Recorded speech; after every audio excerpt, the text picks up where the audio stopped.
Hi, this is Neroke 5. I am going to be doing this until I die or I find something better to do.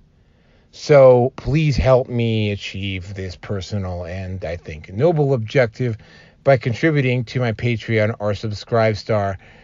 Link is down below. Every little bit helps. Thank you very much. Welcome to the Red Pill Nation Hangout. Yep, this is Neroke 5. Here's some interlude music. Here we go.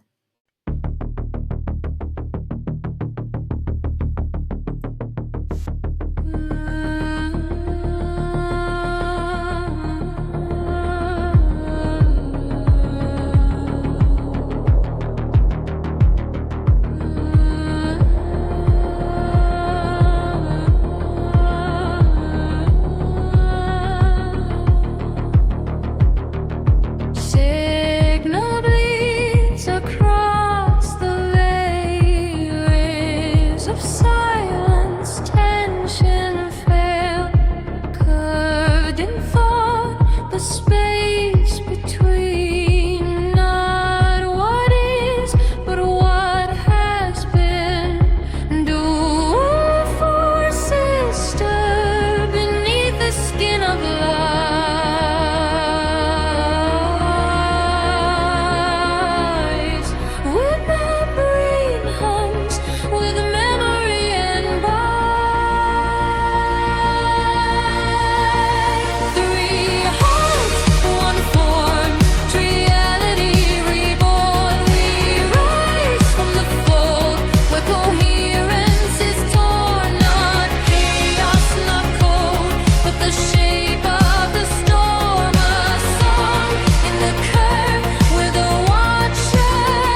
Hello, folks. Yeah, sorry, technical issue here.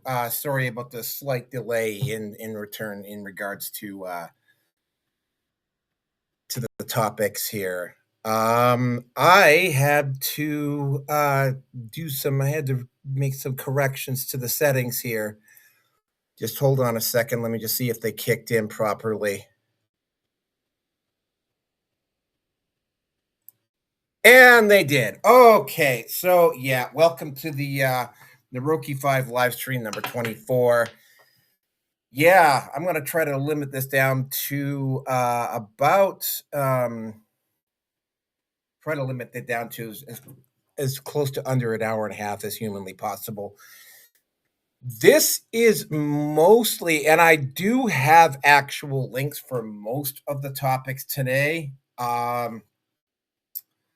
You know, the topics, and yeah, sorry about, and again, apologies for like taking so long on this, but I mean, it's like you know, it's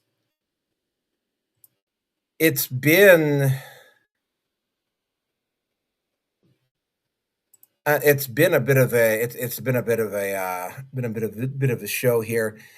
Anyway, so tonight's show we're going to be reviewing two articles that I ran into about a month ago, and the last one is women are better hunters debunked, and topic number two: study shows that women hate men.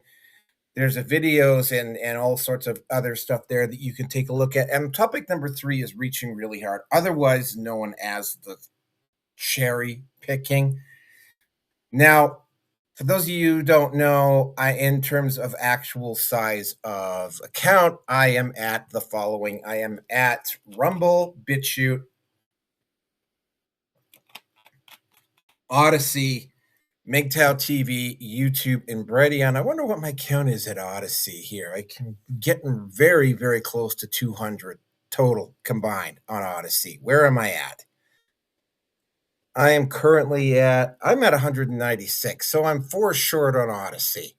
So yeah, that's pretty much that is pretty much it for that. The I am also at Facebook Minds, Gab, MeWe, and Getter. Although I haven't actually posted up there for a while. Let me just get right in. Yeah, let me just get right into this. I'm actually kind of like a little bit pressed for time right now, so I actually have not got a lot of time or space to actually like get into a long idealized idiot tribe on the topics, at least not for for today. So we will just get straight into the topic here. And topic number one, just just to give you an idea, let's just take a look at the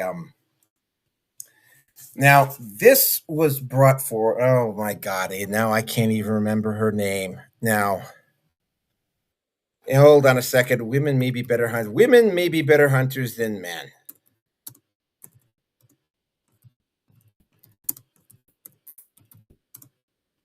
Hunters than men. Studies suggest. Okay. Now this was a report done by and no, not done by Harry Kara Akobach.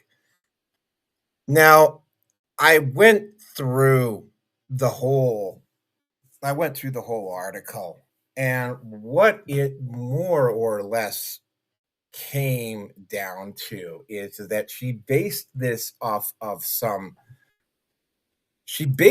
more or less off of some studies based on some bodies found in South America, which again is a form of cherry picking, because I mean, if women were better hunters, you know, they would have been better hunters everywhere.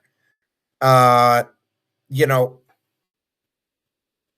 I'm gonna point out right off the bat, and that the women had as many wounds on them as the men did, and you know they just kind of like reached out for the assumption that oh well, women were hunting too.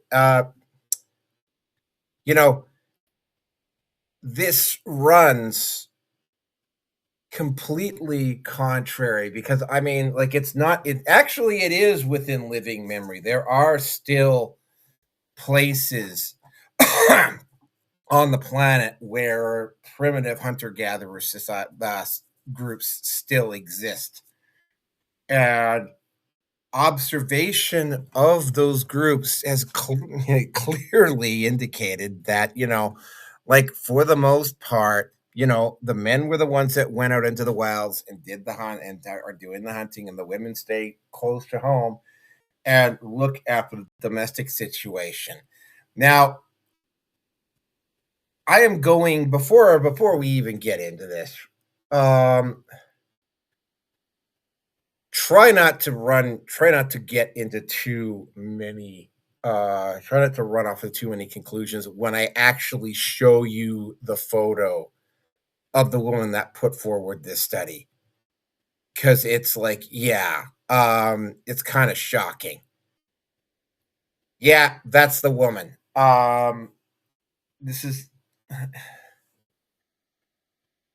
clearly not a I mean, this is the photo that I saw most often and most frequently, and it kind of misaligns the truth. This one here is probably a little bit more indicative. First thing I noticed right away was the tat on her arm.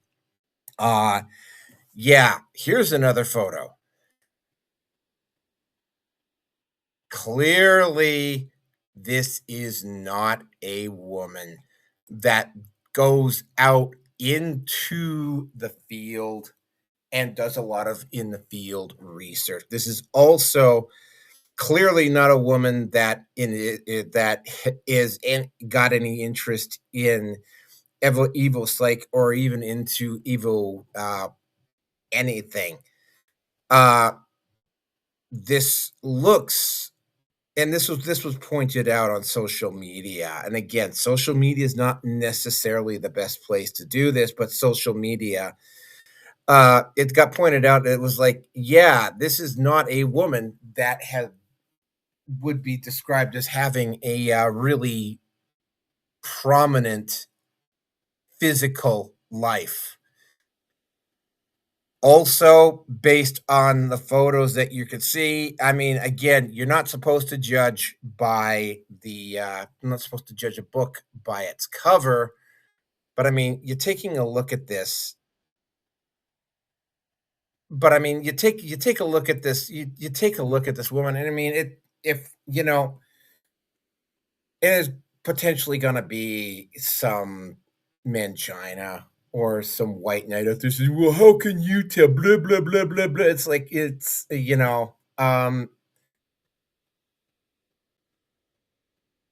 yeah, it's. I mean, what the hell, man? It's like, yeah, it's like everything about her screams feminism. Now, the article itself, is really not I mean, it's been deep. That's why I included the that's the reason why I included the actual the links and some of the stories involved here. I will read the one from the Independent. Prehistoric women frequently engaged in hunting as much as men, and their anatomy also made them better suited for it, suggested a new review by study. Again, right? This coming from a woman, and yet again, take a look at the photo of her, right? Take a look at the photo of her. So, yeah, for decades, historians and anthropologists have held the popular view, and the correct view that prehistoric men hunted women from these times played their roles in the group as gatherers. Popular culture has also spread portrayals as men as hunters with spears in hand, accompanied by women with babies strapped to their backs and carrying baskets. But a growing body of evidence suggests suggested that many of these conceptions about early women and men are not accurate. Prehistoric women not only engaged in the practice of the hunting, but their female and anatomy and biology, like them, made them intrinsically better suited for it. I guess that's the reason why when women get in trouble, they make a lot of noise because they needed the assistance of the tribe. Whereas when men get in trouble, they go stock silent because the thing was 6 inch teeth, might turn them into lunch, right? Because women are better suited for it. Oh, it gets better. Prehistoric women not only engaged in their hunting. One study, one assessing the physiology of prehistoric women from fossil records said they were capable of performing arduous physical tasks with hunting and could hunt successfully over prolonged periods of time. Yeah, all of those great female hunters that we see currently. Got to point out that the human body is designed to carry stuff and to walk long distances. Researchers have found the female body was better suited for endurance activity, which would have been critical for early hunting because they would have had to run animals down into exhaustion before actually going in for the kill. Yeah, I guess they would just leave their kids at home unattended. Uh, Scientists said the hormones of estrogen and andiponsectin, typically higher in quantities in female bodies, play a key role in enabling women to modulate glucose and fat, which is critical for athletic performance. Yeah, all those women that exceed men in athletic competitions. Yeah, which is why there is currently absolutely no problem with trans males in female sporting events because women are so much better at athletic performance than men.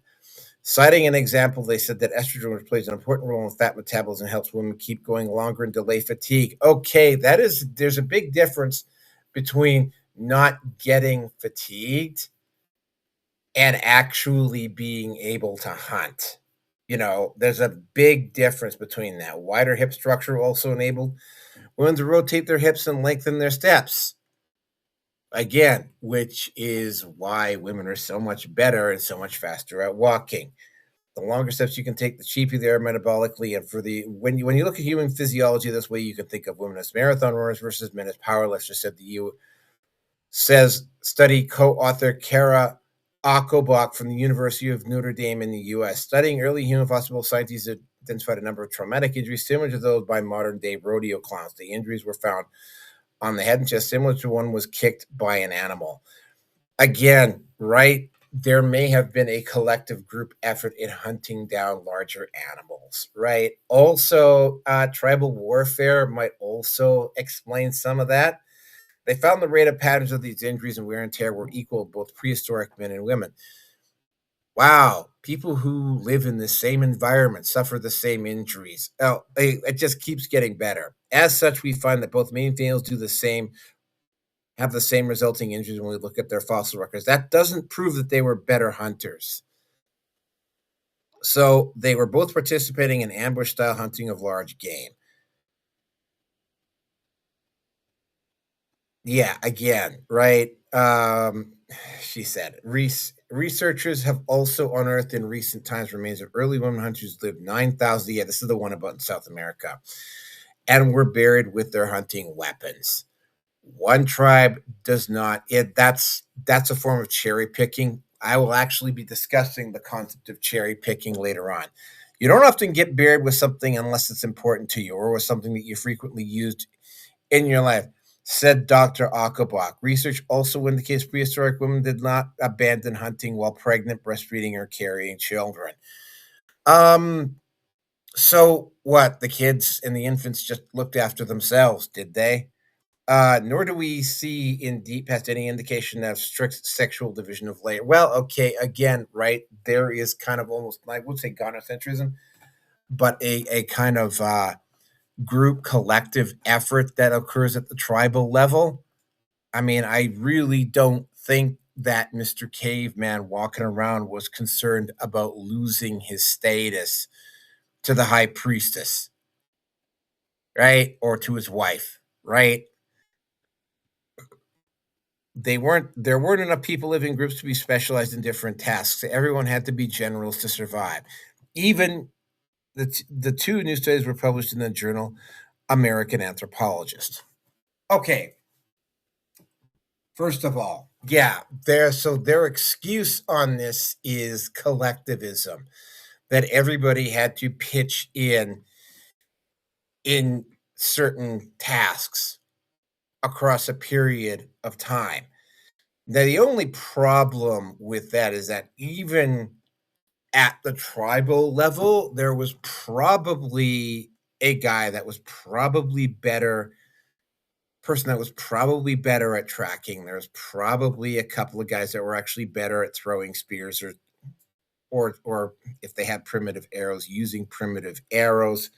You know, there were all sorts of other,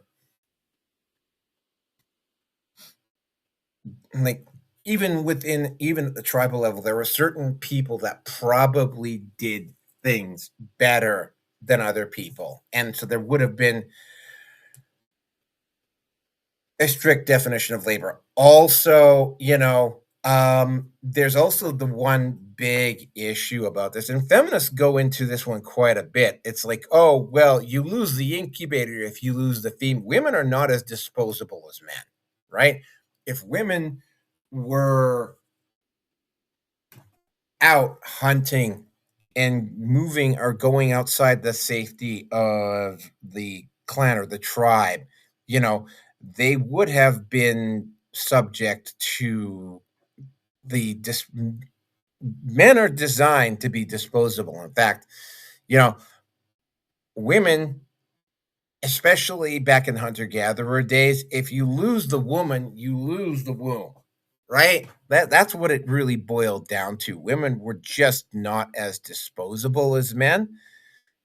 Uh, even at the absolute youngest, a girl could probably only start having kids maybe at about 12, 13, 14. you know? Uh, so yeah, and then you compare it with hunter gatherer societies which still exist today, like you notice the same pattern repeating all over the place. For the most part, the men were the ones who were out doing the hunting and the protecting and the scouting and all of that stuff, and the women stayed close to home and tended the hearth, made the clothes, dot dot dot, basically held down the fort while the men went out, wandered around, and gathered the. Oh, and they did and they did the gather. Well, the men did a lot more of the high risk activities. Now, that is not to say that there weren't some women that potentially did that, but I mean, again, finding a couple of bodies in Peru does not debunk or to even or even suggest that they were actually somehow better hunters. Again, you just simply have to look at the athletic performance of women and the fact that you don't, if this, and here's what we ultimately come down to. If this were true, if this were true, you would see you would see women outperforming men in athletic competitions. You would see women trying to infiltrate male sporting spaces, which they don't. Again, this is the contradiction that these women keep running into. And again, I'm just going to post up a photo of her here to make my point. This is not a woman who engages in a high activity level.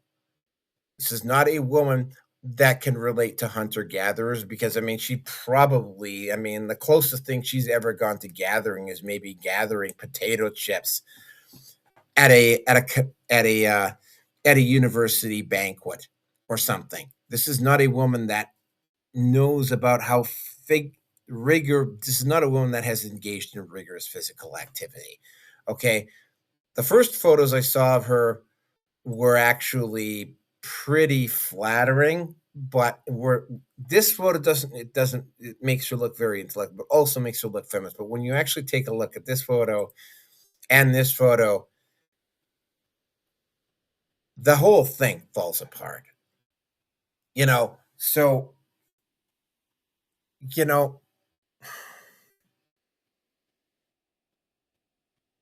what really kind of blows my mind about this, and this really there was one hold on a second, there was one individual, and I saw him on Facebook here. Just hold on a second. Let me, because I mean, the trying to think, there was actually guys who actually,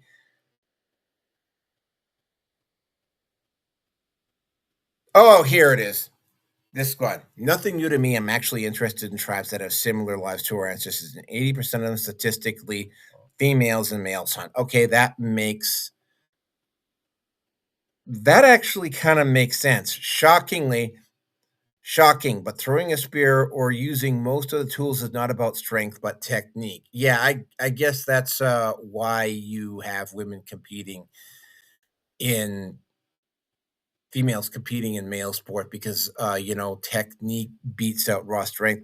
Our ancestors were flexible generals. That makes sense, honestly. Yeah, okay. On the surface, that sounds reasonable until you realize that they're the incubators. They are less disposable. They are less physically capable. They are not as strong. They are not as fast. And yeah, uh, they're just not able to throw as far, as hard, swing as hard, carry as much, and they also had to take care of infants, right? Like one of the replies in this, yeah, yeah, this one here. And the children stay behind to fend for themselves, right? Or what's next? They're going to say the children were best hunters. Again, that was a bit of a sarcastic response. But again, right? There is absolutely no shortage of males that will actually attempt to try to justify this. And again, what this comes down to is basically, you know, they're trying they're using one or two cherry picked examples and using the fact that back in the hunter gatherer days, people had to be overall generalists to try to suggest that somehow that women were better hunters. They have also attempted to suggest that there were lots of female warriors in the past, and that has also been debunked. So, without any further ado, I'm just going to put this one to bed here.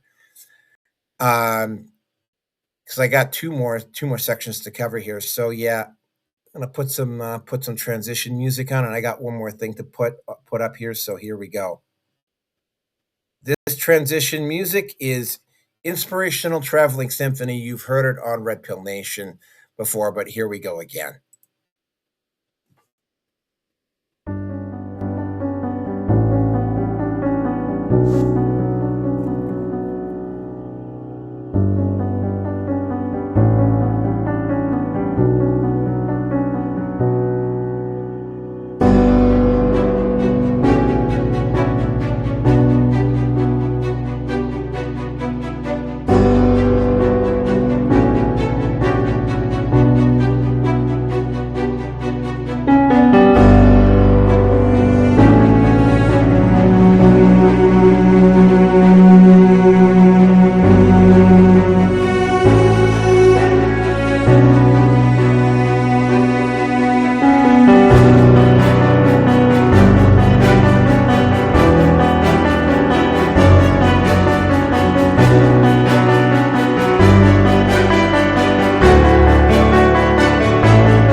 So yeah, welcome to the second part of this. Yeah, so I had to go and find, and of course it. Oh wait, no, there it is. Where is it? Where the hell is it? Hold on, hold.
Oh, look at that. I totally forgot to unmute myself. All right. So, yep, here we go again. I did it to myself again. I have no idea where I ended off.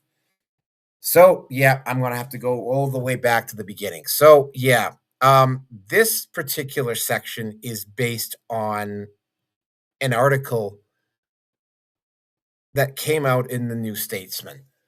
Now, there has been if you go back to the previous article that the previous topic that I was discussing, you'll notice that you know they're back in the hunter gatherer days. Everybody kind of had to be a bit of a generalist, although again, even in small tribes, there was usually one man or woman that did something better than anyone else in the tribe, right?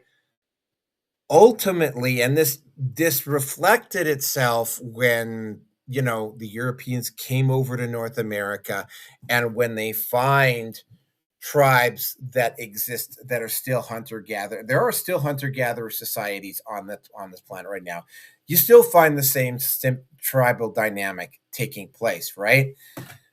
Now, one of those one of those things that came up about it, and again, this is why the whole women were better hunters than men just doesn't make any sense, right? Is that there's a term otherwise known as male disposability, right? Uh even modern feminism tends to view men kind of as throwaways. Now, if you've been in the manosphere for a few years, you're very, very much aware of especially the high value women, like the really hot Instagram models or the supermodels or the really high end actresses or whatever. They have a high degree of mate selection. If you go over and look at Homap, he goes into mate selection.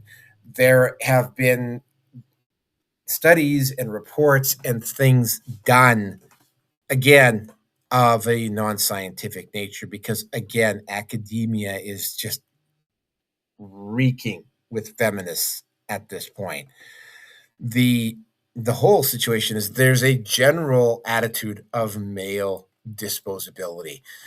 And again, as I have recently found out in a new piece of information, like the rate of male disengagement has been slowly creeping up now for over half a century. So this is not something that is new.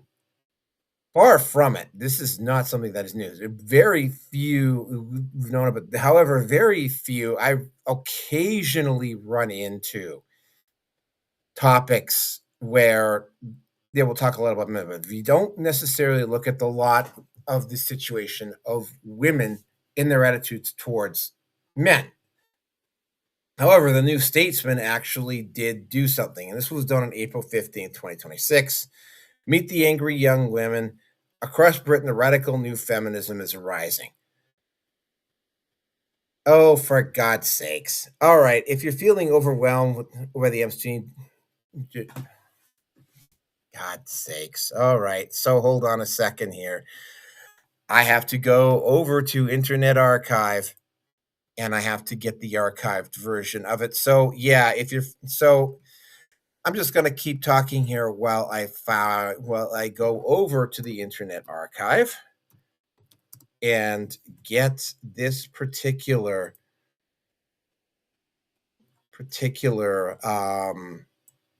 article so that I can actually read it. You just give me a second here. All right. Yeah. Well, this is the problem that happens when you have to start looking for.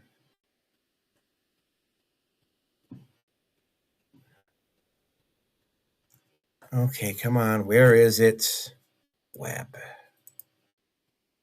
Come on. Where the hell is it? Meet the angry young women, New Statesman.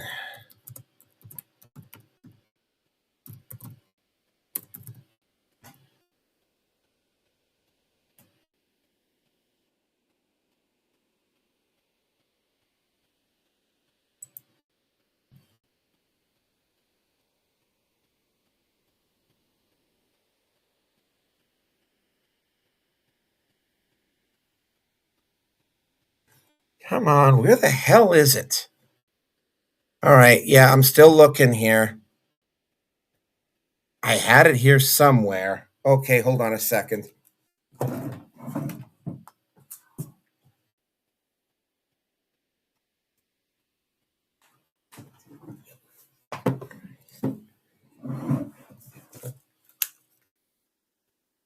All right, yeah, found it here. Just give me a second.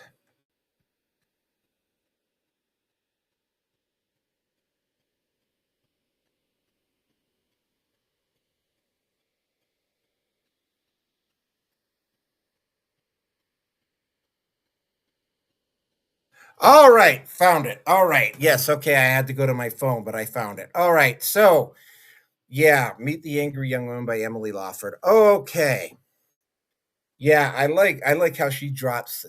I'll just read the article out for you. If you're feeling overwhelmed by the Epstein file, do not worry, girl. Phoebe O'Brien says in a video facing the camera, O'Brien has bright green eyes.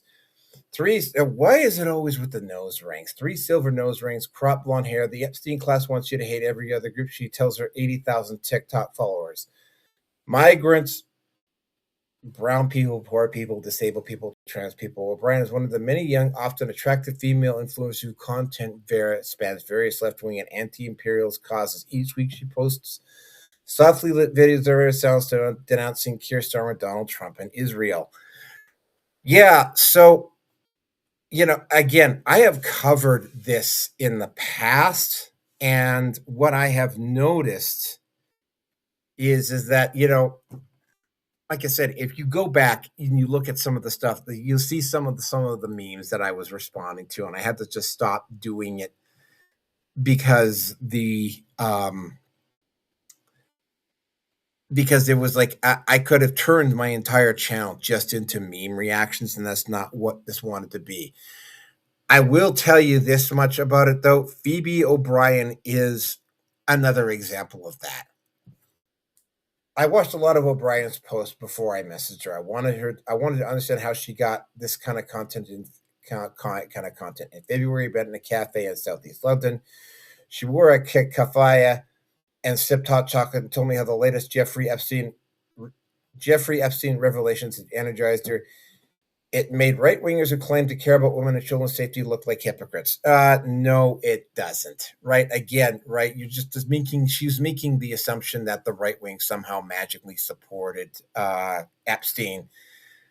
You know, if that was the case, why did Hollywood turn so brutally and angrily on Sound of Freedom? It made the right way to hypocrites. She said it was the billionaires who were the real problem. She'd been teetering on the edge of an anxiety attack with the files dropped. To quell her panic, she'd been working with other TikTok creators doing journalist type things. Again, right? Um, yes, no. There is definitely an entitled elitist class that somehow think they're better. I love how, yeah, she's right and she's wrong here. O'Brien grew up in Leicester in what she calls a working class unit of finance. She defined this in a Marxist sense, meaning anybody who works for a wage, unlike the asset class, so what we call the billionaire Epstein. Yep. I got to point something out here that not every person who's a billionaire associated with Epstein, right? Like the left seems to have a really, really strong fascination with Epstein. They really seem to want to link him to Trump, but we're not here to talk about that. She has always been progressive, but while studying in her master's degree at Bristol University, she started going to Black Lives Matter protests in college grade. No, and inspired by the collective energy she saw that she already had a TikTok following from sharing random content on our audience but our audience rapidly grew as her posts got more political. Hamas October 7th, 2023 attacked on Israel in Israel's response to it was a catalytic moment. I had been talking about immigration issues before, like Marxism, like philosophy. She said, then it all just became the war. O'Brien's content of that of a growing number of left-wing female influencers like her, in some ways a mirror image of what the content is of content is made by male influencers. Again, you've got that middle ground fallacy, right? That the manosphere is somehow the mere image of feminism. All right, I have to. I'll get into that in just a second. While the toxic, often hard right politics of the manosphere has been exhaustively documented, the new generation of female influencers are similarly radical. They are just on the other side of the political spectrum on the internet. Men and women have never been more alienated from each other. Okay, I got to address the manosphere in terms of its politics. There is no, I have to keep saying this because this is one of the biggest single myths about the manosphere that is out. There is no political affiliation with the manosphere. Yeah, they do tend to lean slightly right of center, but I mean, if there's a political affiliation, I'm going to say it's probably more libertarian than it is conservative. Uh, yeah, this is a again a lot of. It's funny how it's always the female influencers who say this, right? Um, yeah, there is a right leaning to the manosphere, but is it far right or like I mean, yeah, like for instance, I have come across people, particularly in the father's right sphere, that have full blown and outright Trump derangement syndrome. I've also encountered guys at the Sterling Institute of Relationships. And I mean, I got to admit, I actually really dislike these guys that will like literally champion feminism. I've actually had to get in the face of some of these guys and you go, like, yeah, dude, you're championing a group of people that fucking hate you just because you're born male, right? So to assume that, and yeah, AVFM actually did a survey of its members years and years ago and found that probably about 40% of the P men in the manosphere actually identified as liberal. So this is to say that the manosphere is somehow right wing clearly indicates a lack of research and a lack of knowledge. But then again, I'm probably going to have to address this at some point as well. But again, this is talking about the divide. And this is talking about women. Yeah, I have noticed this. Online divides have also bled into real life. Exclusive polling by Merlin Strategy for the new state reveals that young women between 18 and 30 are by far the most progressive demographic in the UK. Yeah, they're that way everywhere. This polling found that road women are 26 percentage points less likely to feel positively about capitalism than young men. I will act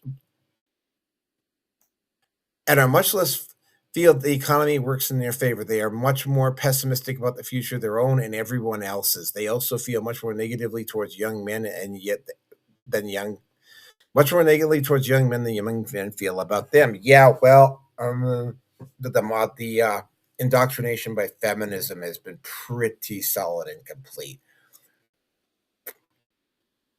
I am actually going to be doing a topic down the road about, that don't need no man and you're a strong independent woman, and these women find out that they have to go out and they have to do all of the things that men have to do for them and they don't want men to do for them, and they find out that it's not the cakewalk, that men don't have the world on easy mode, and just because there's a small sliver, a percentage of guys up at the top that are greatly benefiting from the system, that does not, because again, men are much less likely to lean towards collectivism and also, yeah, women are tend to be much more leaning towards collectivism. Again, go back to the first section. Then tend to be much more collectivist than men are. But yeah, like a man that is a CEO, or just because it's a man that is a president does not mean that every man below him somehow magically benefits. Like, no man is born with 60 scabillion majillion dollars in a gold plated fucking shitter. Sorry, doesn't fucking happen. Because if it did, I'm still waiting for mine. All right, continuing on. While this femisphere spans a range of tones, much of it reinforces hostility towards men. Again, right? This is something that I have noticed. There are misandrous dating coaches who urge women to reject men altogether. In fact, I will actually be doing a. I actually posted up a video on one of these women who suddenly decided to get married here, and how it pissed a lot of women off. It's actually currently up at BitChute. It will be going up everywhere else soon. I don't sure what the release date of it is, but yeah, it's happened. Altogether, and more explicitly progressive commentators who cover global and domestic politics. Many of the left-wing accounts O'Brien interacted with were withering about men. And again, men are seeing this. Megan Cooper, a British trauma-informed holistic therapist, has a podcast called Higher Love, in which she discusses violence against women, hypermasculinity, and the ecosystem of men. It's not manufactured male victimhood. I'll get back to that one. On Instagram, Cooper posted about the conflicts in Iran, Palestine, Beirut, and Sudan. I don't know about you, but for the past few months, my bones have ached, she wrote in March. The viscerality of the feminine wound. O'Brien has also shared posts from Frank Riot, a female artist with long bleach blonde hair. Scroll through Riot's Instagram page and you'll see selfies wearing her ACAB bandanas and suffragette rosettes, along with infographics about Israel war crimes. Meet me in the ruins of the war machine. Read a recent post, kiss me at the dawn of its demise. Okay, manufactured male victimhood. Okay, so fathers' rights, those guys are just out bringing bringing this to the attention just because they're fucking bored and they have nothing else to do. False accusations just don't occur. Disproportionate fun. I could go on and on and on and on and on. It's like, you know, like, again, right? This is an attempt by this particular Megan Cooper. This is an attempt by Megan Cooper to minimize this. I mean, it's like, yeah, you can debunk the manufactured male victimhood thing, but again, right? This is, if you go onto social media and you go to feminist sites, you will see this dismissive, minimizing, contemptuous attitude towards men by a lot of women. And this kind of attitude is kind of bled over into most women, right?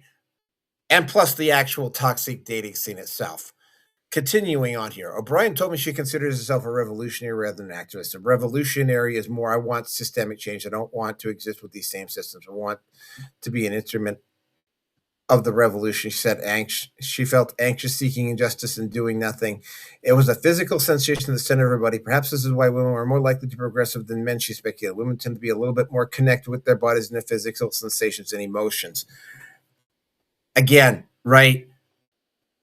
I it seemed like an existential, even reactionary view of gender, the idea that women are emotional, physical beings in a way that men aren't. But O'Brien said that the anxiety spurred her on. And the only way I found to release this negative sensation is to act. Yeah, it's true. But when you point out that they'll go and fuck the biggest asshole in the room, boy, oh boy, do they ever get mad. Like, they get mad. You know, um, it's like, wow, holy moly. Yeah, they will get mad when you point this out. But yeah, I mean, she's not lying. Here's the thing, she's not lying, but she's making it sound as though the male experience, and this whole article is like, is going down that path. Continuing on here, there are many reasons. I'm doing this paragraph by paragraph. There are many reasons young women to feel downcast. One in four women has been raped or sexually assaulted. Police record around 3,000.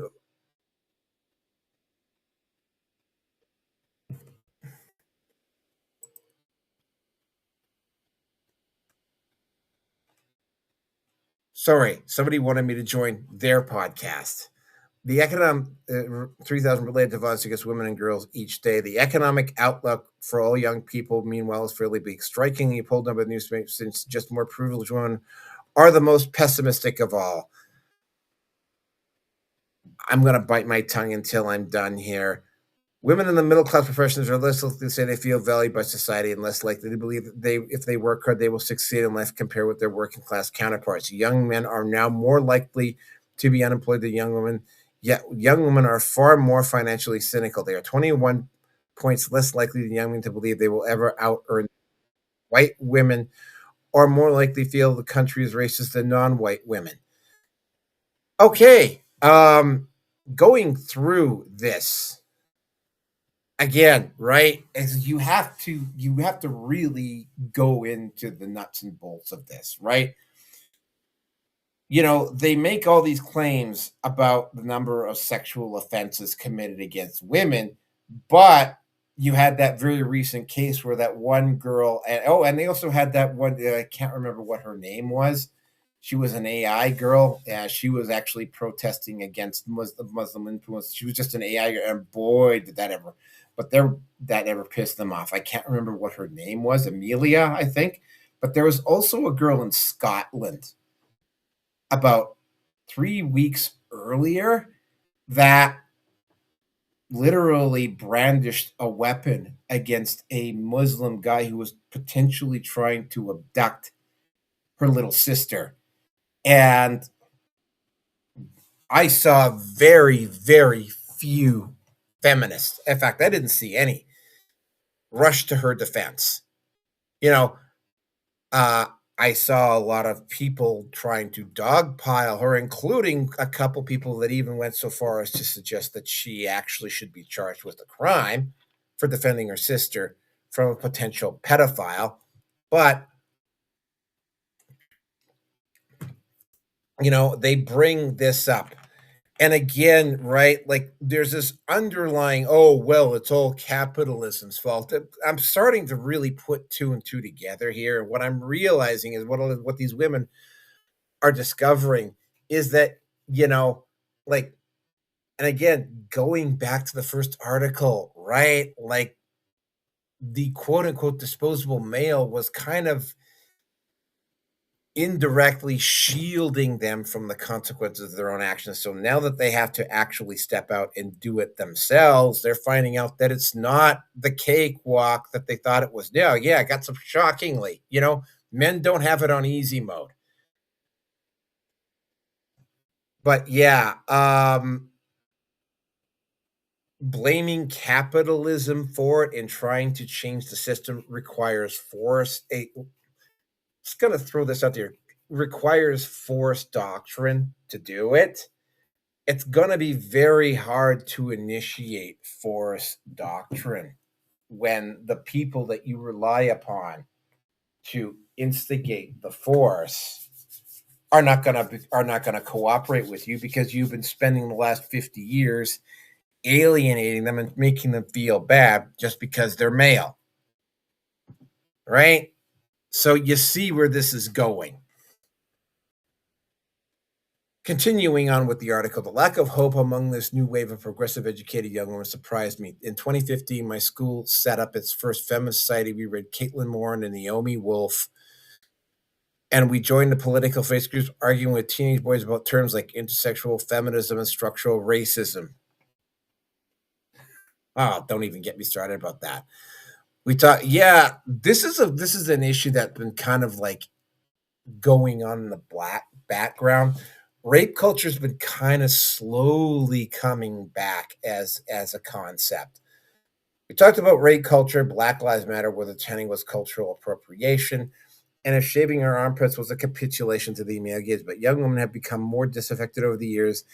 After the isolation of COVID and Western governments' apathy over the war in Gaza, a profound pessimism has emerged that didn't even exist a decade ago. Okay, well, you know, female, it's not a surprise that women got a lot of issues around COVID. Women tend to be much more social creatures. I mean, I handled the whole COVID situation fairly well. I didn't really start to feel kind of squirrely in the need to get out until probably about 6 or 7 months in. And even then, right? I mean, I was able to find myself a job and was able to go back to work. So it never really became that bit of a problem.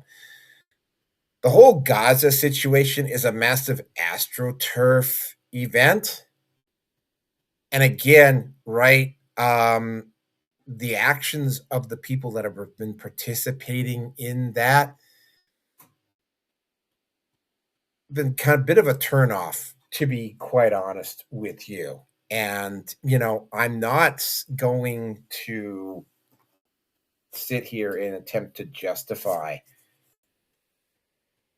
what has been going on here. But I mean, again, right? Like that's all astroturf. But continuing on, I spent the past few months in search of new left wing young women. It wasn't difficult. They were everywhere. I went to a South London Burns nightclub, silly, organized by the youth wing of the Unison to raise money for a striking NHS phlebotomist in Gloucester and National Coal Mining Museum workers in Wakefield.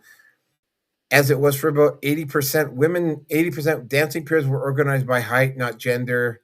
Tall, dominant, low voice people, you're the leaders, we were told. And one January afternoon, I stopped by a protest outside the Ministry of Justice for Palestine. Hunger strike, Justice for Palestine hunger strikers, where a handful of older men and a squad of young women in puffer jackets and Doc Martens were standing together. A girl with red lipstick had written the words "blood on your hands" in red ink on her palms. She chanted, 5, 6, 7, 8, smash the Zionist settler hate. A week later, I went along with the National March for Palestine as it progressed from Russell Square to Whitehall. There were more than 100,000 marchers who could be roughly categorized into three groups: Muslim men, pensioners selling copies of the Socialist, and what looked like a lot of bright haired girls, though several told me politely that they were non binary. Yeah. Actually, I will be covering the protest that occurred. Um, that I will be covering the protest against Keir Starmer and the British government that occurred on the next RPN show, which will be 493. Yeah, what she's describing is pretty good. It's, I mean, again, right? You're talking about as I'm going through this, I'm noticing that it's not the poor working class girls that are, for the most part, that are having the problem here. It's like the middle and upper class bored women who haven't, again, right? Like the current modern leaders of this group are a bunch of man hating misandrists who regard men as the enemy, would probably be the broad term, and that attitude has kind of infected its way down. All right, many young women talked about empathy. Too bad they don't practice it. Women have a lot more than men. They said, yeah. God damn it, man. Greta Thunberg stopped eating as a child because of climate anxiety, Sally Rooney said in a speech in March that solidarity with Palestine was the only way to fend off despair. It wasn't just celebrities. Every woman I spoke to seemed to feel this way. Of course, not every young woman is so progressive, but the trend is stark. The new statement's polling shows that Gen Z women are more likely to support causes such as feminism, environmental, and anti-racism than young men. Not caring about the news was inconceivable to the women I met. How could they not be progressive? How could they not be angry? Well, again, right. You know, Good luck attempting to get support when you're alienating half the population.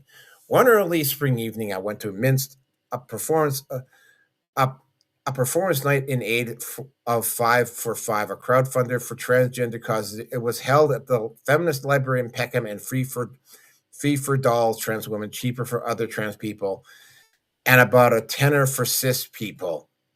Again, right on paper, that's against the law. But again, right, the walls were covered in women's liberation literature and posters on resisting immigration raids. A pole dancing class was taking place in the room next. The next It was taking place in the next room. The audience was nearly all young women. The lineup of a disabled Indian classical dancer, an improv double act called Margaret's, a Lebanese British singer who sang about displacement, love, and everything in between. It felt like any other university performance night. I'm sensing a trend here. I'm just going to keep going on.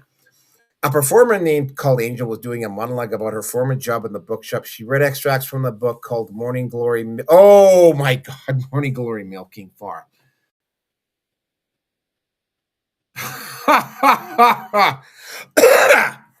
Hold on a second here. Let me just find the cover for this. This was just, oh my God.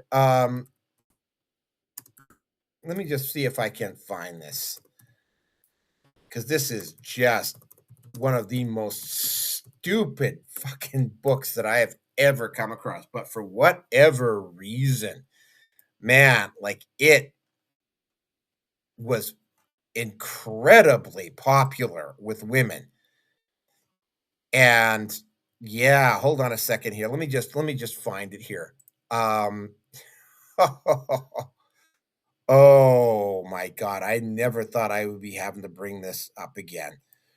Yeah, hold on a second here. Just about there.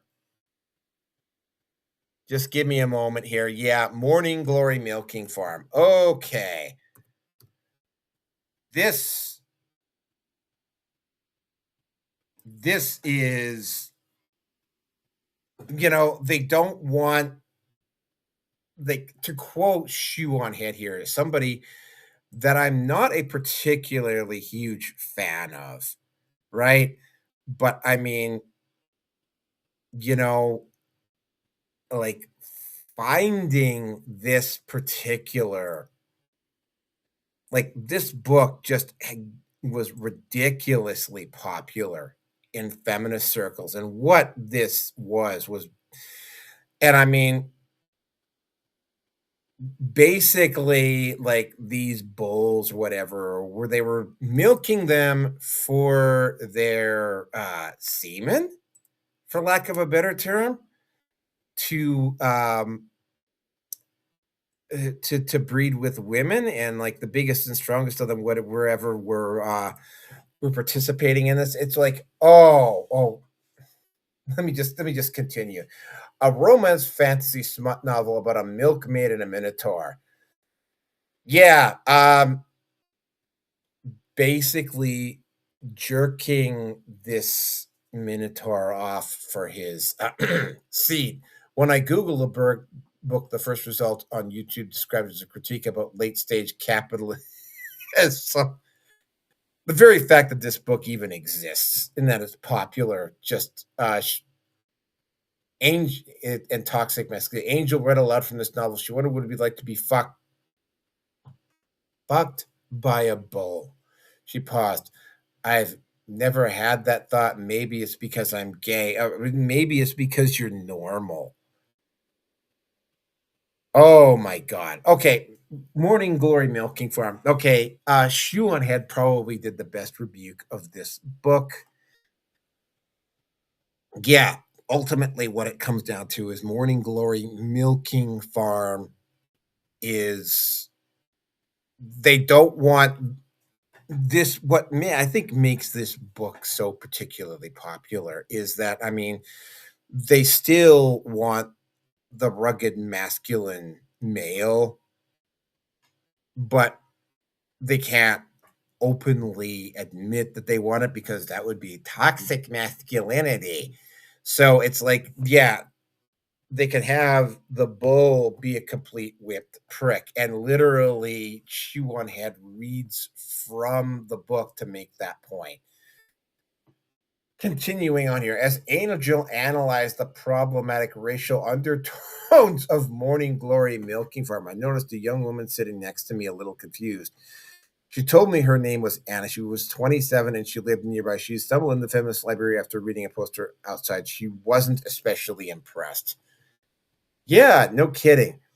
At the Mince's performance, she thought that they were under her. She told me she didn't leave the house much because of her chronic fatigue and pain, which stemmed from reproductive issues linked to endometriosis.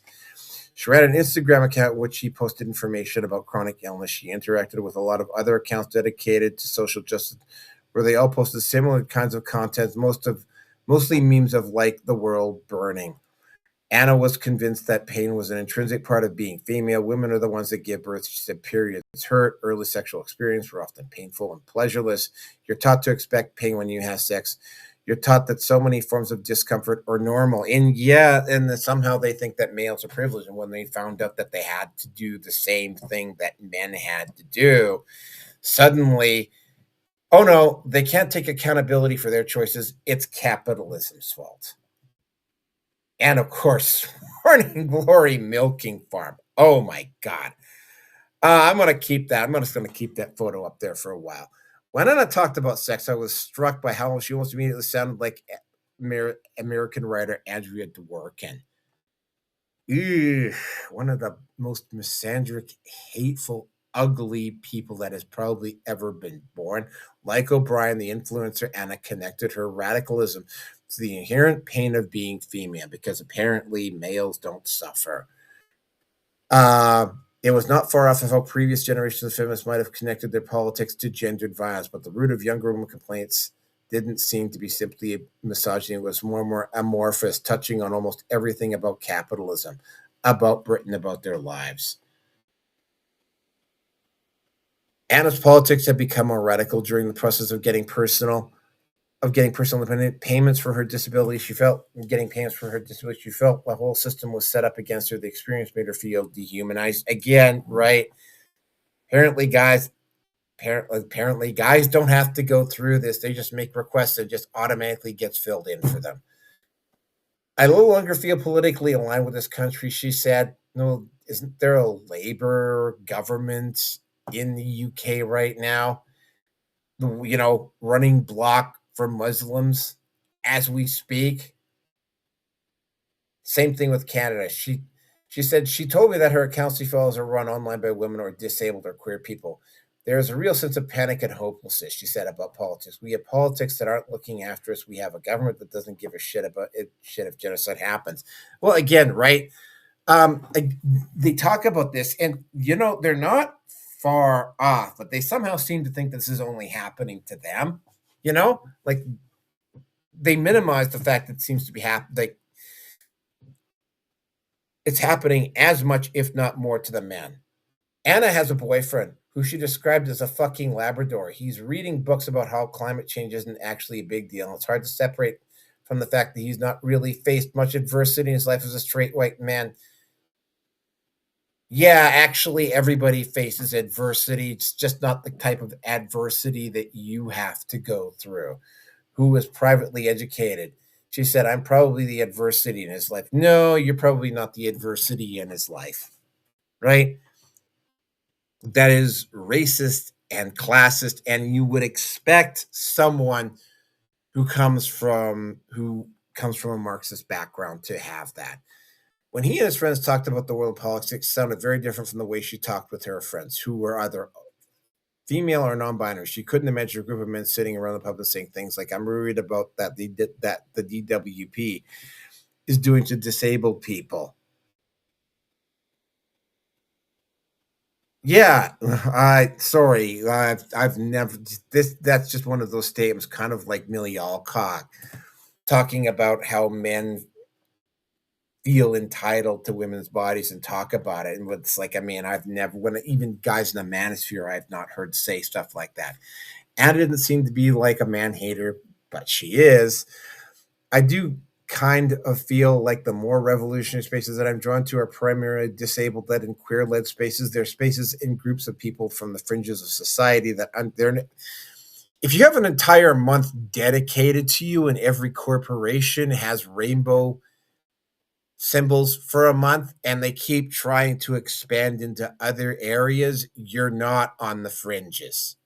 Gotta say that because we're living in a time that is really tumultuous and difficult. I don't see that being priority, particularly for straight, white, able bodied men. Again, racism and misandry. When I asked women that specifically what is specifically a radicalized in the war in Gaza was the most common answer this spring, I went to Leeds to meet Ash, who is part of the Palestine Solidarity Group.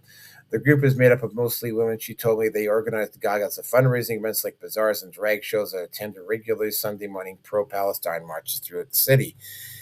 That seems about right.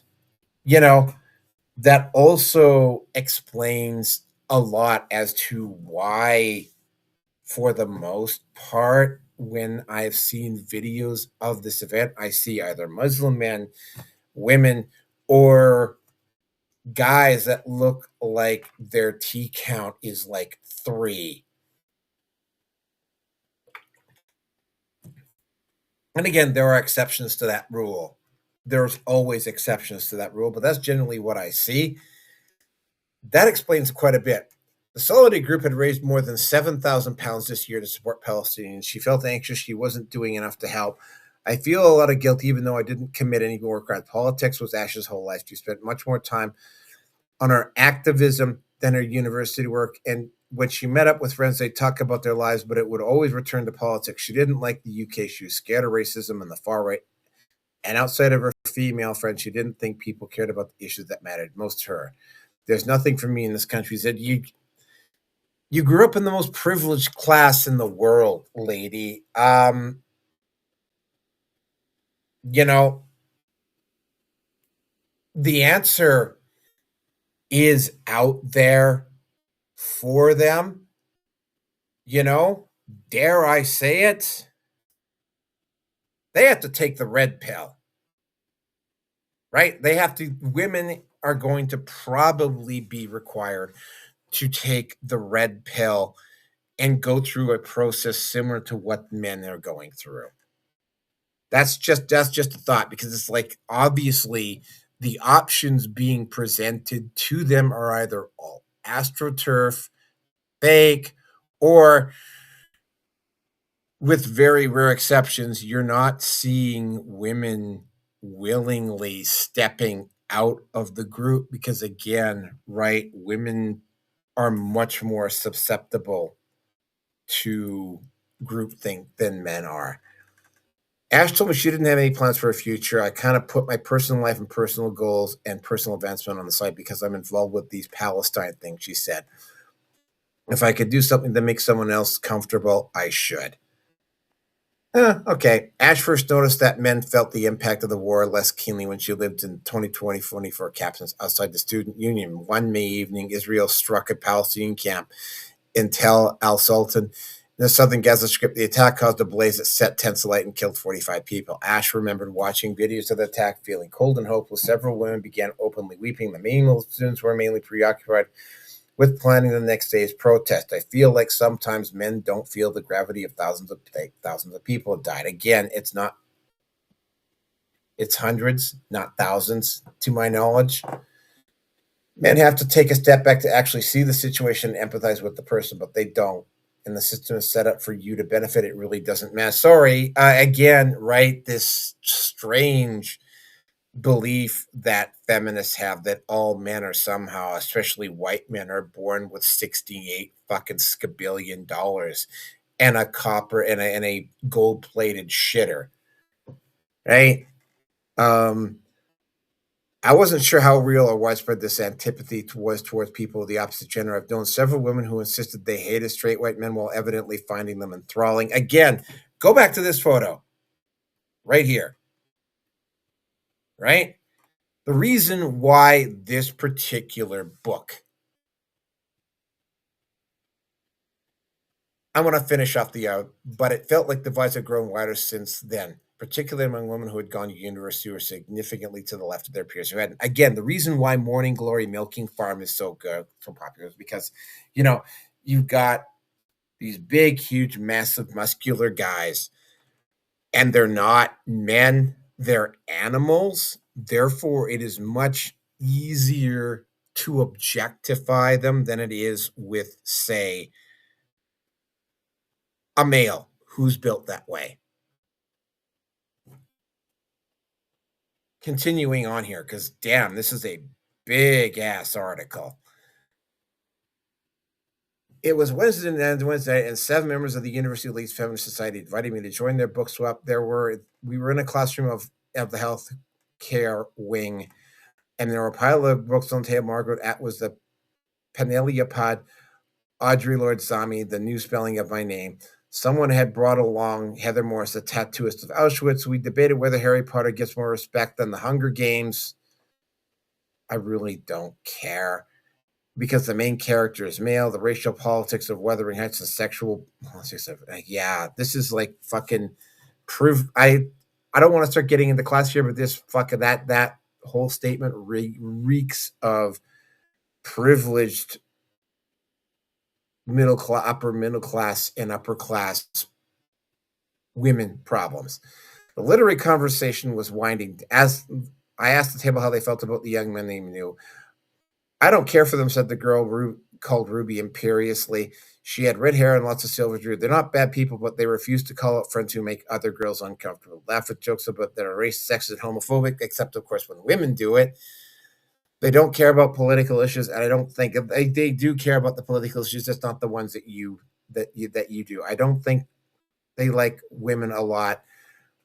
If a man is attracted to you, she said he might talk about things like toxic misogyny. If he doesn't fancy you, he won't bother.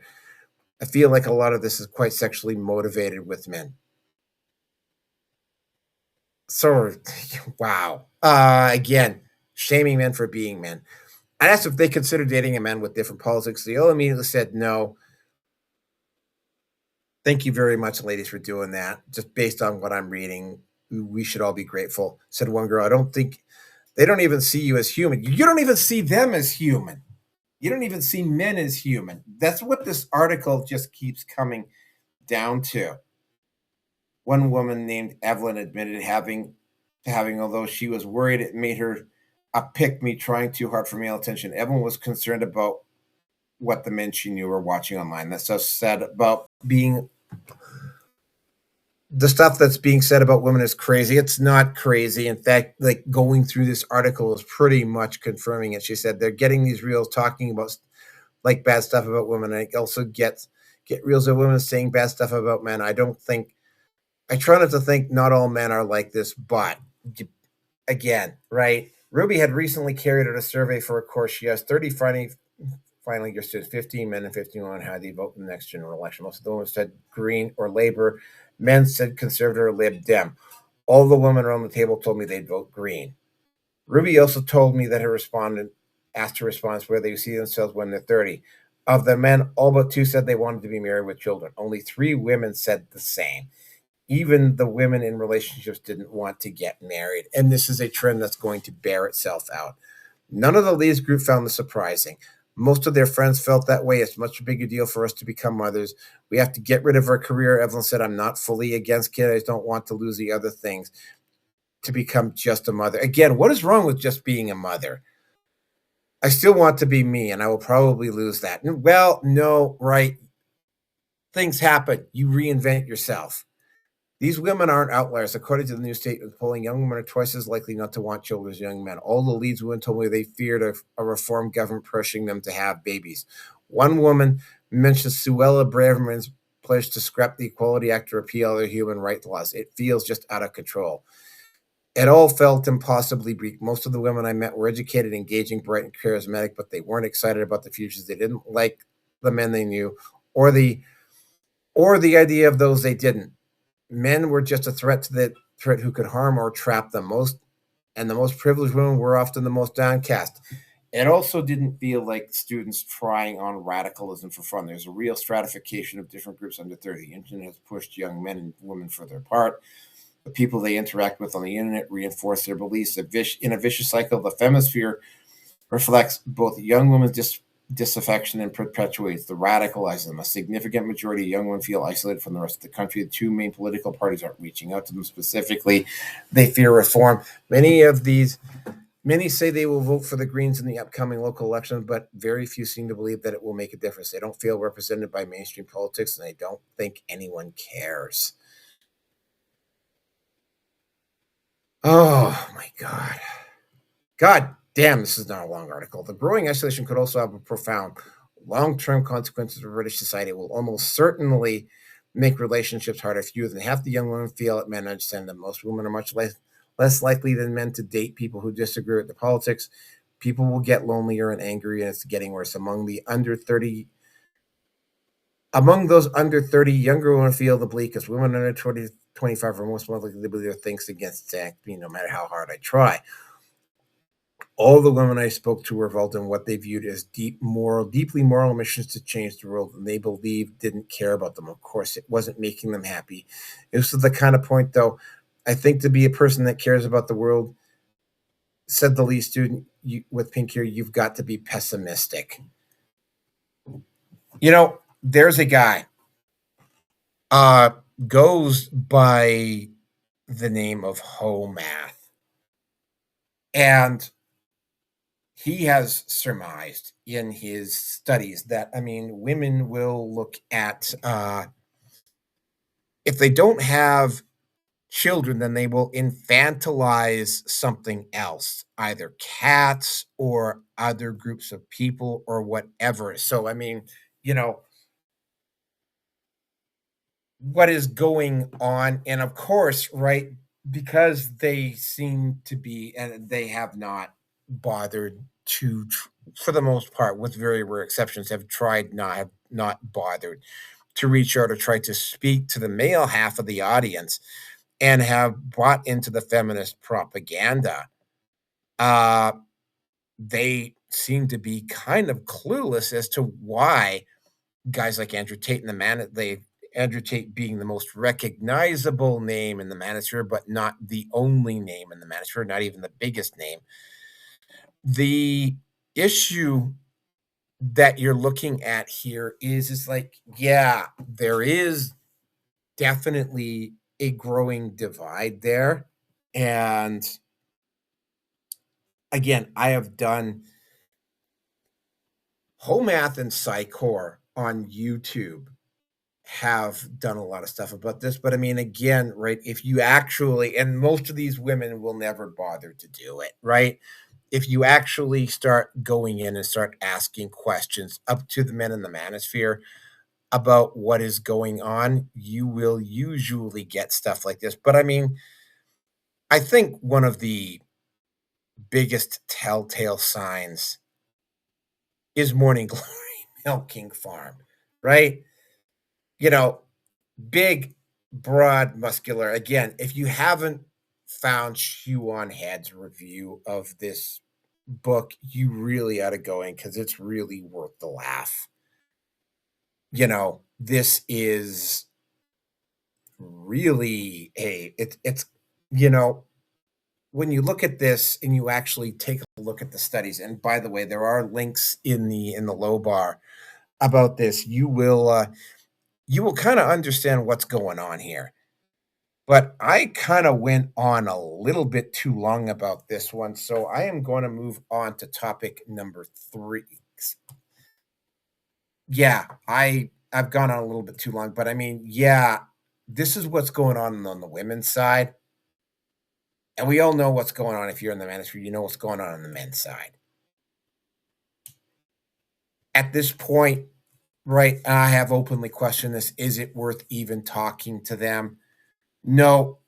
What's going, again, after having read that thing through again for the nth time now, I understand the concept of why why things are getting bad. And it's like, ultimately what it's really boiling down to here is that feminism has sold it, and it's kind of bleeded over to all women, right? Feminism has given a lot of women the impression that men somehow had it easy, but if you go back to this, somehow we were also equal at the same time. Yeah, figure that one out. But yeah, like you're seeing these contradictions happening all over the place. And, you know, there is probably gonna have to be a kind of a like, I don't know. Again, I'm not the guy who's gonna lead it, but it's women. There have been women that have been red pilled. The only issue is that the issues that women have to go through after taking the red pill are slightly different from the ones that men have to go through. And ultimately, if enough women started taking the red pill, right? There's also the ultimate problem that feminists would probably try to come in and try to claim as though they were always red pilled, right? They would try to attach their wagon to it because that's what feminists like to do. Also, the other part on this is the classism again, right? They're going through all this and they're discovering that, they now that they have to do what the men have to do, it's like, oh, suddenly it's capitalism's fault. It's like, well, no, it's not capitalism's fault. I mean, men have to deal with all of these issues as well. And I'm not going to get into percentage of men that have died violently, that have died in war, that have died in work accidents, like all of the attempts that women make to try to minimize the situation that men have gone through. And the propaganda and rhetoric coming out of that side that is preventing most women from being able to put two and two together. But anyway, you know what? I went on this particular issue long enough, so I am going to play here I am going to play yeah, Red Pill After Dark. No, I'm definitely not playing up bringing Six Wings Below, and then we will cover the last section on this.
'cause nobody cares. Dragons in myth, watchers in stone, old gods wearing heaven's throne. They say chosen, I say scarred. Every vision hits too hard. Woe is me, I've seen too much, purified by a violent touch. 6 wings above me, scales below, truth injected, forced to know. Holy words cut like knives, burned alive to stay alive. If this is one, why does it wound? Sanctified to soul.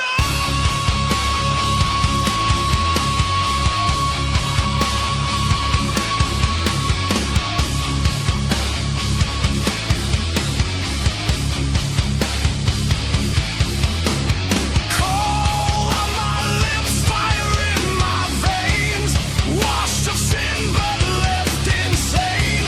If angels bite and dragons kneel, tell me what is fake or real.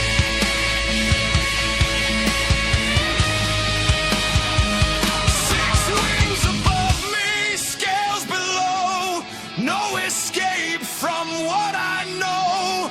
Call it glory, call it sound, heaven's claws in sacred ground. If this is God, I stand condemned, sanctified, never end.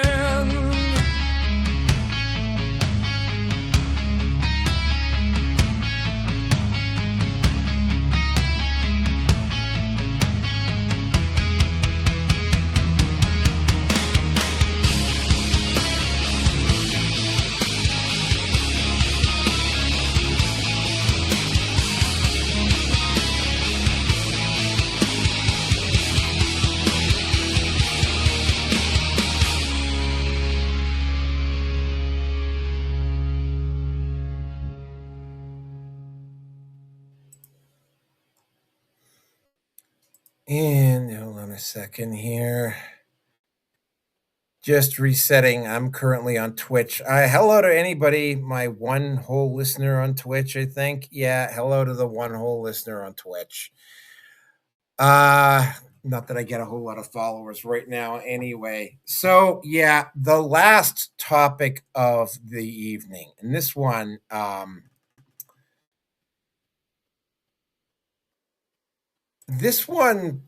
probably has a lot to do with the concept more of cherry picking. Now, over the past 3-4 months, what I have been noticing, and a lot of this stuff has really started to ramp up now, in particular after Trump won the election in 2024, is the fact that the manos for the first time ever, people are noticing that the manosphere is getting really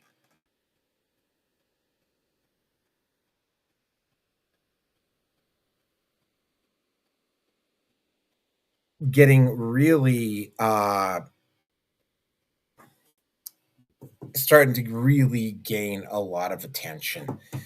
And what you have been seeing at this point, and again, the way, for instance, they started jumping up and down and celebrating the fact that Louis Theroux did that documentary, and they acted inside feminist circles. They acted like this was a massive win, including one individual. And I wish I could find the post on this. There's one individual I spotted on Twitter/X that literally tried to claim that Louis Theroux's documentary did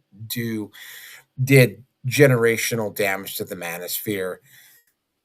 It didn't. Hate to break it to you, feminists, but it didn't even come remotely close to doing that.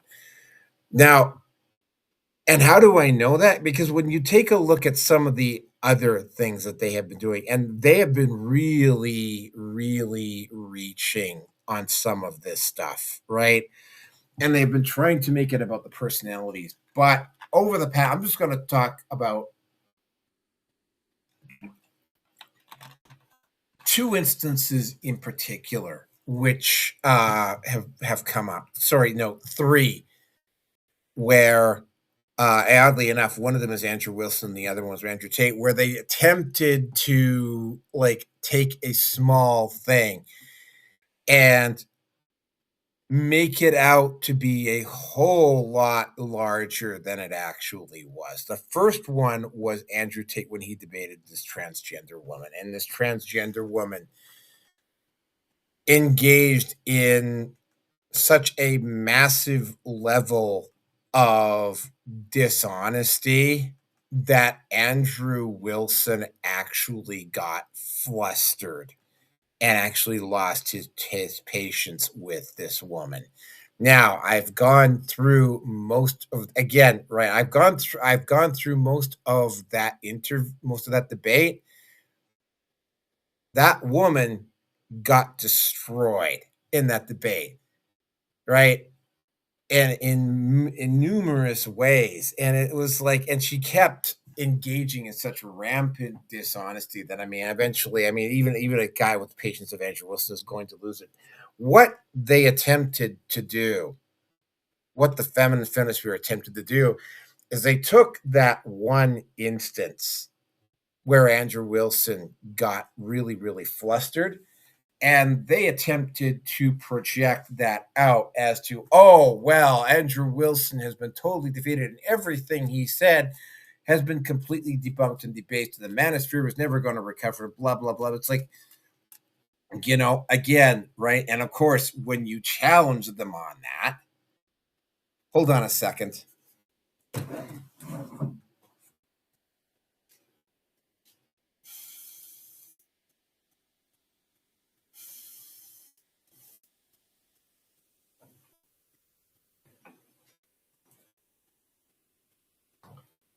Sorry, making dinner for work right now at the same time while all this is going on.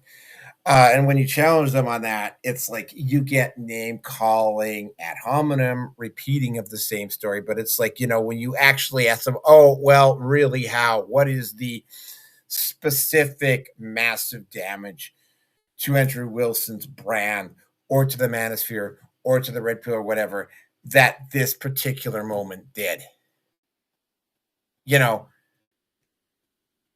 From their perspective, this looks like a big win, right?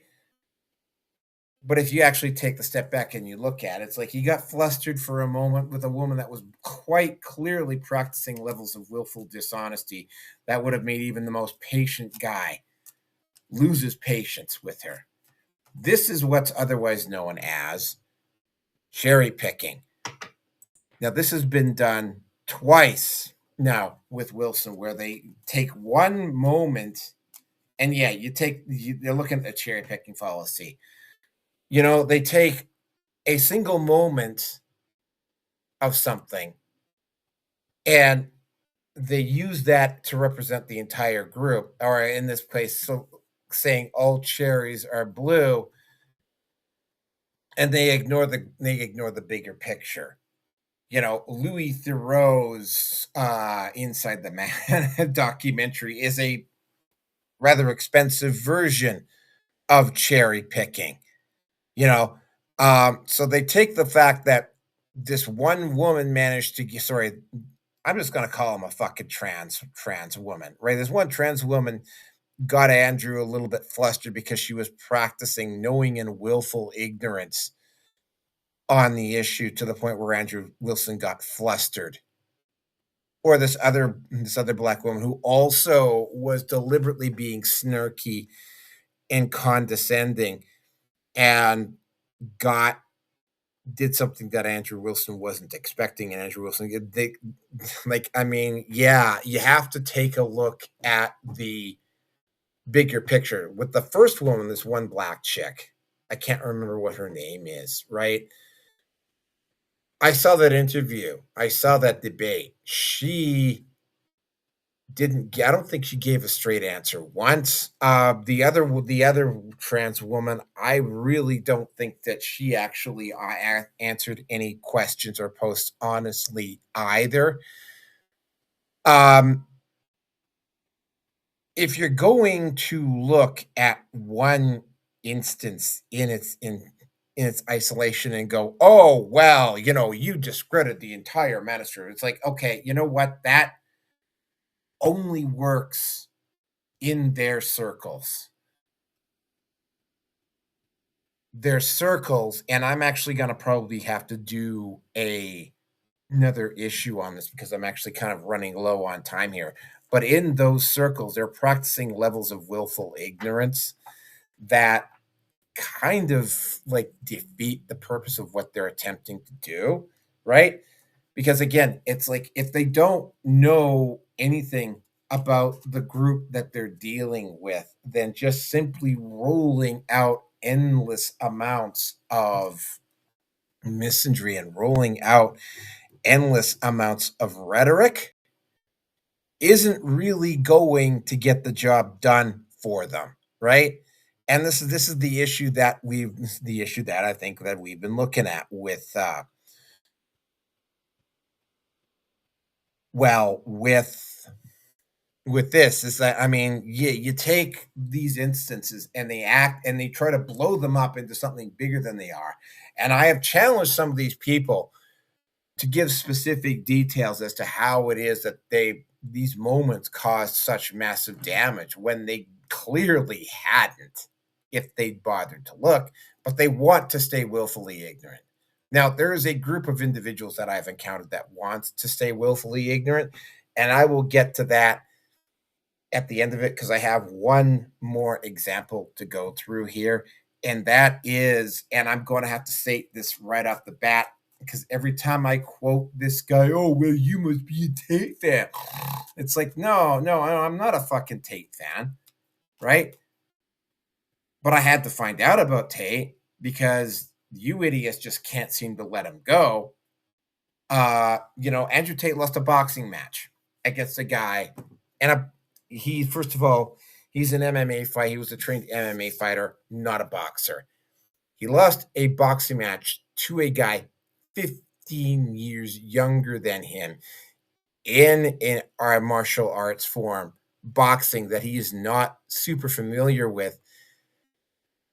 And if you had listened to certain groups, feminists and whatnot, and others online, you would have thought that this was just an absolutely killing.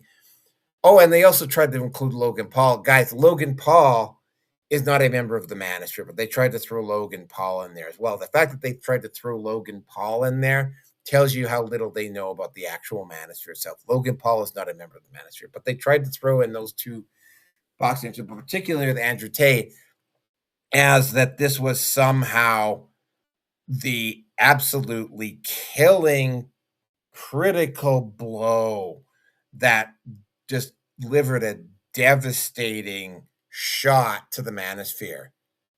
This is again what we call cherry picking.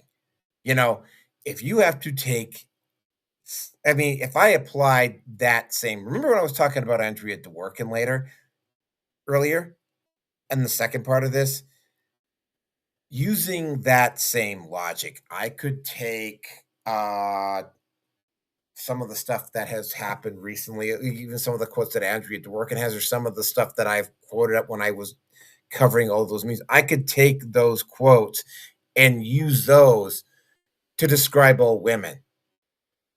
And if they didn't like that, then, well, what is your fucking problem? I mean, you took Andrew Tate losing a boxing match and tried to do the exact same thing. Yeah, you did. You did. You know, when you go down that, when you start cherry picking like that, The thing about the cherry picking fallacy is that, well, if you can do this, if you could take this example, then I can take this example and project that out for you, right? And yeah, while you still do have control, and this is something that Rollo Tomasi says, because I mean, specifically, Myron Gaines put up a response to Louis Theroux when he did his documentary, and Andrew Tate was sorry, not Andrew Tate. Rollo Tomasi was pointing out that it's like only a few thousand people are going to see that. There's going to be millions that are going to watch the Louis Theroux documentary, right? It doesn't matter though, because ultimately what it comes down to is that, you know, it well, first of all, inside the manosphere itself, like parading this stuff out to the manosphere and saying, "Well, ho ho, look, you lost." It's sort of like he lost a boxing match. What's your fucking point? Right? I guess the guy 15 years younger than him in a sport that he's not versed in. Right? Like, how does that qualify as an own of the manosphere?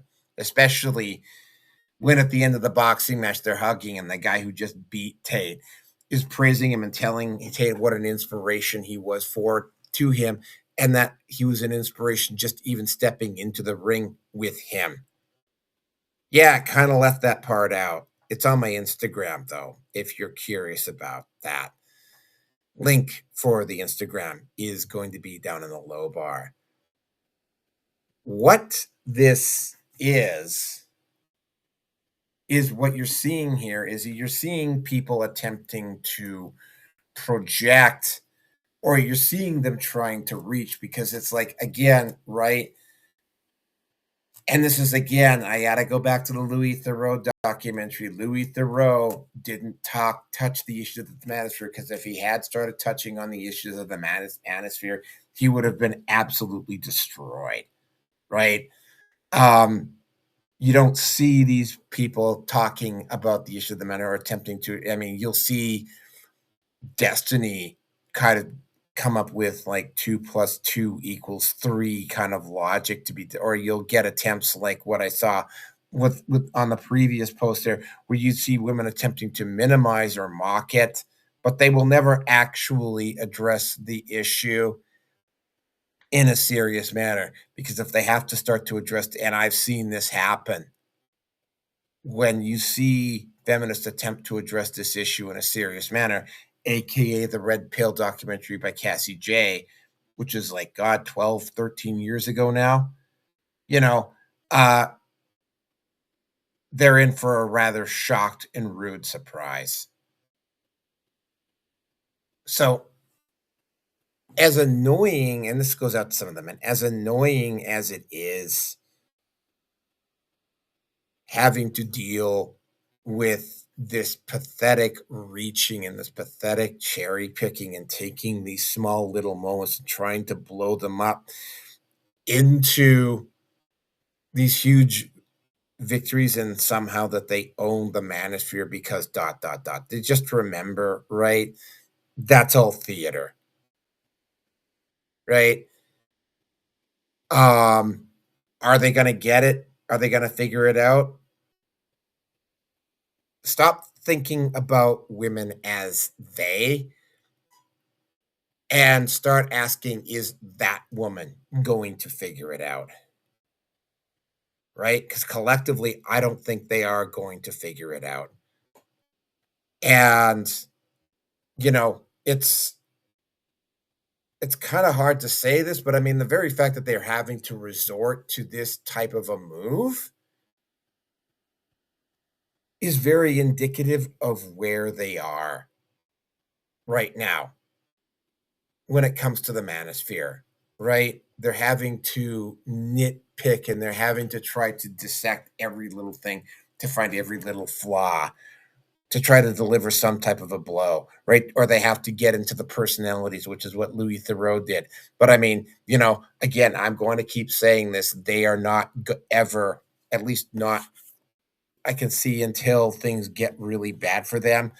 I don't see women collectively wising up and taking accountability for their actions. Like, I just don't see it, right? So, yeah, you're going to see these little nitpicking articles where they will attempt to take some little flaw, or they take one personality and they will attempt to blow that person up into something bigger than what they actually ultimately, though, understand that unless they're prepared to go in and actually talk issues, they're going to lose and they're going to continue to lose. And yeah, they've got the state on their side currently.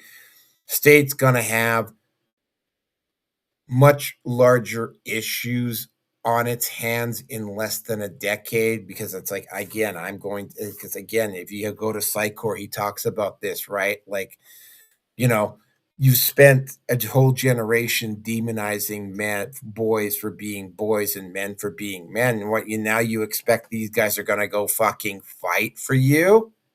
They're going to go overseas and fight your wars for you? Like, what's in it for them? What's the benefit for them? There isn't any, right? And you've allowed women like this one to run amok unchallenged and to continue to do this. So it's like, yeah, and it's like the only option you have left at this point is to engage in fallacious behavior and use fallacious points, because if you have to actually get real, then you have to start taking accountability. And collectively, you're not going to see women take accountability. You might see individual women take accountability. Ultimately, I'm just going to say, don't hold your breath. So, you know what? It is 8 o'clock in the evening here. I have to actually get ready to go somewhere here, and I got to be somewhere in about an hour. So I'm going to have to call it a day here. Gonna finish off with Alexander Nakarada melodic. No, not Alexander Nakarada. Where the hell is it? Inserted tuba, Anna Ekstrom, and Anna Dager. This will conclude the show. I will try to get a couple more Neroke 5 live streams done next week. I'm sorry I didn't get one done last week, and I really should have gotten this one done a little earlier. But that is it for tonight. Just a little bit of a crowdfunding pitch here. Hi, this is Neroke 5. I am going to be doing this until I die or I find something better to do. So please help me achieve this personal and, I think, noble objective by contributing to my Patreon or Subscribestar. Link is down below. Every little bit helps. Thank you very much. And now Inserted tuba, Anna Ekstrom and Anna Dager. Have a good night.